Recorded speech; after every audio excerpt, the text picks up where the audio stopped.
आज का दिन बेहद खास है। आज हम सबके हर दिल अजीज रतन जी का जन्मदिन है, तो इसीलिए आज के एपिसोड की शुरुआत अपनी कुछ स्वरचित रचनाओं के साथ। पहली मेरी रचना है प्रतिबद्धता। जिनके तेवर का दीवाना है जमाना, उन्हें बखूबी आता है हर रिश्ता निभाना। समाज के लिए अपनी प्रतिबद्धता को जानते हैं, बाधाएं भी झुक जाती हैं जब मन में ठानते हैं।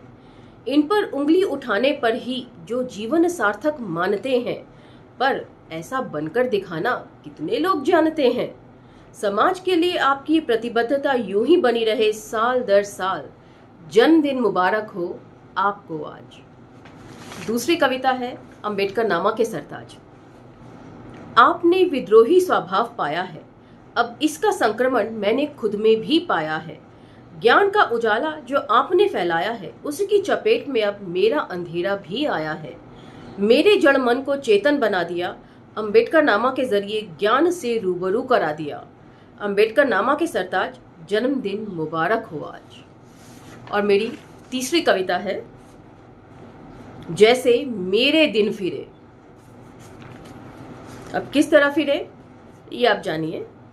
तुम्हारी सोच की दुनिया कायल होगी, मैंने तो तुम्हारी डांट की बंदगी की।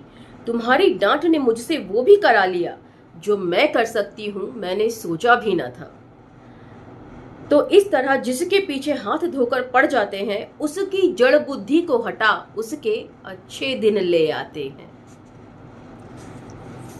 तो ये 3 कविताएं रतन जी को समर्पित थी मेरी, और 2017 से ही मैं एक स्वरचित रचना के साथ उनके जन्मदिन को मनाती आई हूं। आज पहली बार मैंने आपके साथ शेयर किया है। तो चलिए हम अपने एपिसोड को आगे बढ़ाते हैं। जय भीम, मैं शालिनी और आप देख रहे हैं अंबेडकर नामा।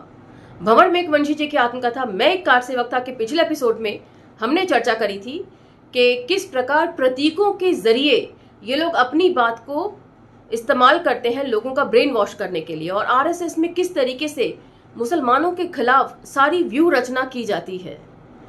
यहाँ तक कि उसमें जितने भी स्वयं सेवक होते हैं उनको वाकई जो दूसरे धर्म के लोग हैं वो अपने दुश्मन लगने लगते हैं।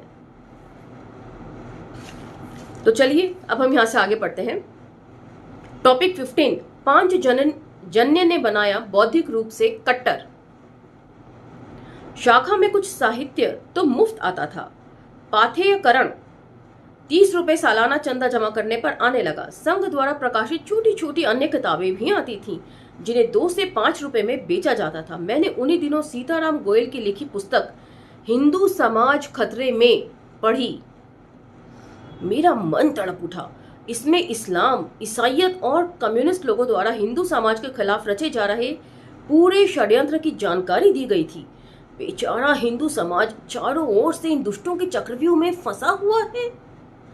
मेरी जानने की भूख बढ़ती ही जा रही थी। मैं साप्ताहिक समाचार पत्र 5 जन्य का भी नियमित ग्राहक और पाठक बन गया। तो देखा आपने किस किस तरह की सामग्रियां छपवाते हैं, और कुछ लोग जो है अंबेडकर नामा के ऊपर इल्जाम लगाते हैं कि हम लोग बहुत सिलेक्टिव हो जाते हैं। कौन सिलेक्टिव नहीं है? आप अपने इंटरेस्ट के बारे में सोच रहे हैं, हम अपने इंटरेस्ट के बारे में सोच रहे हैं। इसे सिलेक्टिव होना थोड़ी कहते हैं। आप हकमारी करते रहे तो वो सिलेक्टिव होना नहीं है। हम अपने हक के लिए आवाज भी ना उठाएं। इसके हर अंक को मैं किसी धर्म ग्रंथ की तरह पूरे मनोयोग से पढ़ता था। जिस सप्ताह 5 जन्य नहीं पहुंचता वह हफ्ता सूना सूना सा गुजरता था। सच कहूं तो संघ जिस हिंदू राष्ट्र की बार बार बात करता है, उसकी पहचान और समझ भी मुझे 5 जन्य पढ़ने से ही प्राप्त हुई है। मैं आज ये स्वीकार कर सकता हूं कि 5 जन्य ने ही मुझे वैचारिक और बौद्धिक कट्टरता भरी। वैसे तो कट्टरता संघ के विभिन्न प्रशिक्षण में भी खूब बढ़ी।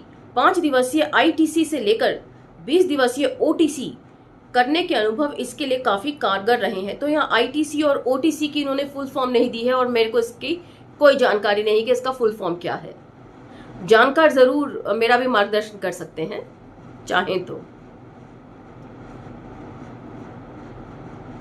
इस दौरान कठोर अनुशासन का पालन किया जाता था। जमकर शारीरिक व्यायाम करवाए जाते थे। लाठी चाकू, तलवार चलाने का प्रशिक्षण आत्मरक्षा के नाम पर दिया जाता था। किसकी आत्मरक्षा और किससे आत्मरक्षा, ये तो बड़े महत्वपूर्ण सवाल हैं। उन दिनों शिविर स्थल से बाहर जाकर किसी से भी मिलने की अनुमति नहीं होती थी। इस तरह की ट्रेनिंग को मीडिया से बचाकर करवाया जाता था। आज की तरह समाचार पत्रों में किसी तरह की कोई सूचना नहीं दी जाती थी।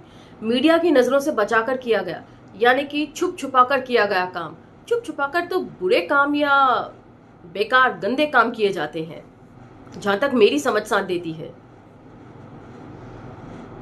कहा जाता था कि प्रसिद्धि परांग मुख होकर निश्रेयस राष्ट्र सेवा में निमग्न रहना ही सच्चे स्वयंसेवक होने का गुण है। प्रशिक्षण और संघ साहित्य के तालमेल ने मेरे दिमाग को पूरी तरह से कट्टरपंथी बना दिया था। अब मैं किसी से भी बहस करने और भिड़ जाने को तैयार रहता था, खास तौर पर सेक्युलर किस्म के कांग्रेसियों से।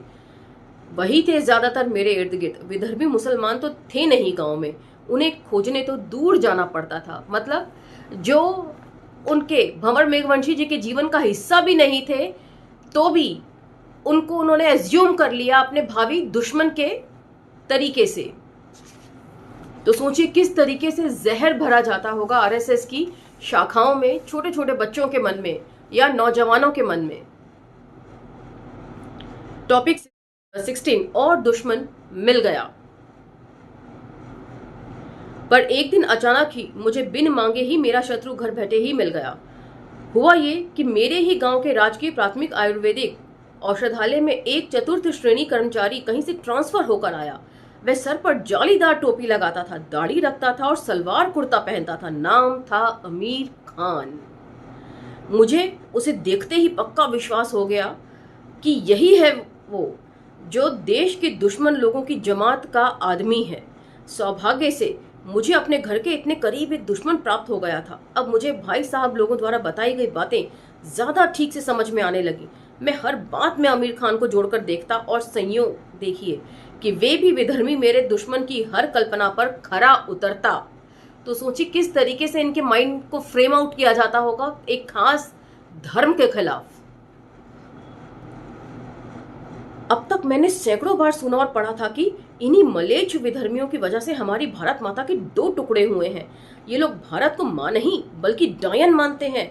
क्रिकेट में पाकिस्तान की जीत पर खुशियां मनाते हैं। 4-4 औरतें रखकर 40-40 औलादे पैदा करते हैं। जल्दी से जल्दी अपनी आबादी बढ़ाकर शेष बचे भारत पर भी कब्जा करना चाहते हैं। ये लोग तो नसबंदी भी नहीं करवाते। इन्हें तो कानून में भी छूट है, सुप्रीम कोर्ट की भी बात नहीं मानते। तो ये सारी बातें जो है हमने जब प्रोफेसर राम पुनियानी जी की पुस्तक हिंसा, सांप्रदायिकता, मिथक और यथार्थ पढ़ा था, मुझे उम्मीद है अभी तक आपको भूली नहीं होगी वो पुस्तक। उसमें इन सब इश्यूज, इन सब मुद्दों को हमने डिस्कस किया था कि किस तरीके से मुसलमानों को लेकर भ्रांति फैलाई जाती है आरएसएस के जरिए या हिंदुत्ववादी लोगों के जरिए के। और जबकि आंकड़े जो हैं सरकारी आंकड़ों का हवाला दिया गया था और बाकायदा लिखा गया था उसमें कि कहां से सरकारी आंकड़े उठाए गए हैं, और उसके हिसाब से 2001 से 2011 के बीच के आंकड़ों का यदि आप एनालिसिस करेंगे तो आप पाएंगे कि हिंदुओं की आबादी में उतनी बढ़ोतरी हुई है जितनी करीब करीब भारत में मुसलमानों की आबादी है। उसके बराबर हिंदुओं की आबादी बढ़ गई थी 2001 से 2011 के ये जनदर आंकड़ों में। तो इस तरह की भ्रांतियां फैलाई जाती हैं और आंकड़ों को छुपाकर काम किया जाता है। इन्हें तो कानून में भी छूट है, सुप्रीम कोर्ट की भी बात नहीं मानते। शाहबानो नाम की बुढ़िया के मामले में तो इन्हें खुश करने के लिए संसद ने कानून ही बदल दिया।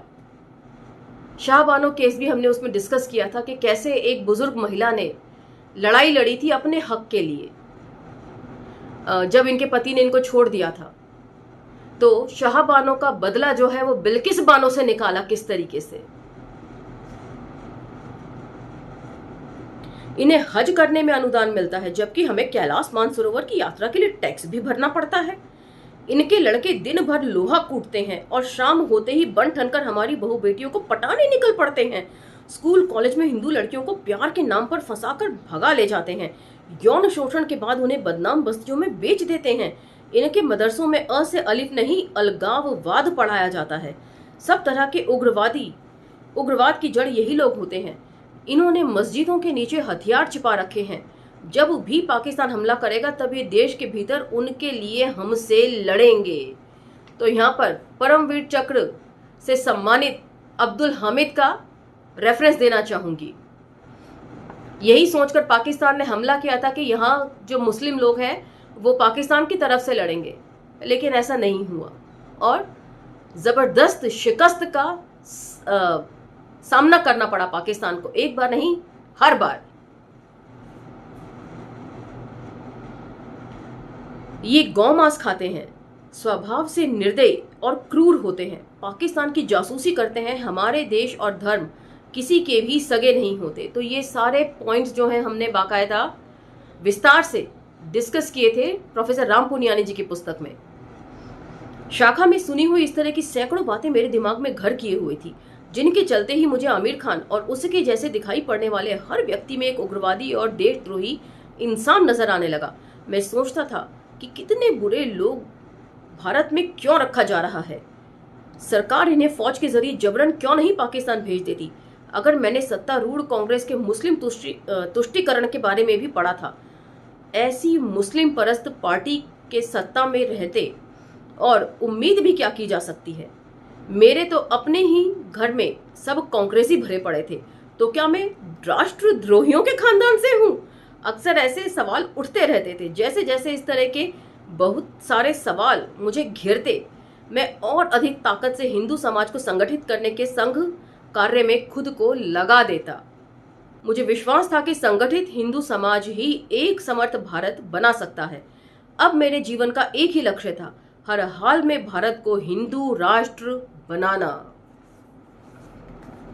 तो ये वो सारी बातें हैं जो आरएसएस या संघ द्वारा लोगों के दिमाग में ठुसाई जा रही हैं, और आज भी जैसे ही मौका मिला है सारे न्यूज चैनल्स के जरिए आपको यही सब चीजें बताई जा रही हैं। आपको सांप्रदायिकता घर बैठे बैठे सिखाई जा रही है। अब उसके लिए आपको शाखा जाने की जरूरत नहीं है, घर में न्यूज चैनल ऑन कर दीजिए और हर डिबेट में इसी तरह की बातें आपको सुनने को मिलेंगी।